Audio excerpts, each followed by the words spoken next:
Estos son Juan y Marta. Desde que empezaron la carrera se dedican a ir a clase, hacer los trabajos y estudiar para aprobar el mayor número de créditos posibles. Lo que no se han parado a pensar es que en España hay más de 1,5 millones de universitarios, la mayoría haciendo lo mismo.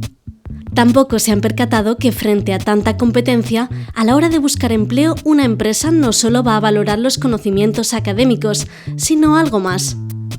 ¿Y si ese algo más estuviera mucho más cerca de lo que crees? ¿Y si tu universidad tuviera las herramientas para complementar tu formación académica? Descubre la Cátedra de Innovación del Campus de Gandía. Actividades para fomentar la creatividad, networking, ayuda para emprender, charlas y cursos, eventos y proyectos con empresas.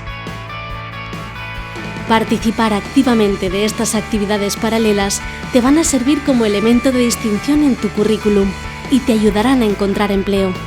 Saber diferenciarte es ser tú mismo, y es un valor que buscan las empresas. Porque la universidad no solo es un título, es un entrenamiento para tu futuro. ¿Estás realmente preparado? Rompe la rutina y atrévete a construir tu futuro.